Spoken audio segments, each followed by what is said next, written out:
नमस्कार सर्व स्वामी सेवेकरी यांना श्री स्वामी समर्थ। आज मी तुम्हाला स्वामी महाराजांच्या काळात घडलेली छोटीशी कथा सांगणार आहे। कथेचं नाव आहे बाबाजी भटजींच्या विहिरीला पाणी लागले। एकदा महाराज फिरत फिरत बाबाजी भटजींच्या घरी आले। महाराजांची दर 15 दिवसांनी त्यांच्या घरी फेरी असायची। एके दिवशी महाराज भटजींच्या घरी आले। भटजी घरी नव्हते। त्याच्या पत्नीने त्याला महाराजांना बसायला आसन दिले आणि त्यांची पूजा केली। महाराजांनी तिच्याजवळ पाणी पिण्यास मागितले, परंतु आपणास पिण्याजोगे घरात पाणी नसल्याने बाईने महाराजांना विनंती केली, आपण क्षणभर बसावे, मी बाहेर जाऊन पाणी घेऊन येते। महाराज म्हणाले, घरात पाणी असताना तुम्ही बाहेर का जाता? बाईने हात जोडून विनंती केली, घरात आड आहे खरा, पण त्यात पाणी नाही। उन्हाळ्यात तो कोरडा ठणठणीत पडतो, म्हणून बाहेरून पाणी आणावे लागते।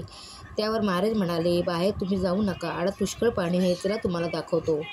असे म्हणून स्वामी महाराज त्या ब्राह्मणाच्या पत्नीला घेऊन आडाजवळ गेले आणि तिथे थोडासा काहीतरी मंत्र पुटपुटले व बाईला म्हणाले, आता आडात पुष्कळ पाणी आहे, घागर सोडून पाणी काढा।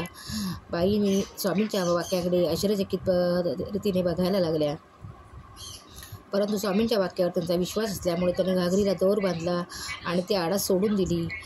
आणि आश्चर्याचा धक्काच बसला, कारण ते घागर संपूर्ण पाण्याने भरून वरती आली होती। त्या आडात पुरुषभर पाणी झाले होते। तेवढ्यात बाबाजी भटजी तिकडून आले। त्यांना हा झालेला प्रकार कळला। त्यांनी महाराजांनी साष्टांग नमस्कार घातला व महाराजांना त्या विहिरीचे आडाचे गोड पाणी प्यायला दिले। त्यानंतर त्या गावात पाण्याची कधीच उणीव भासली नाही।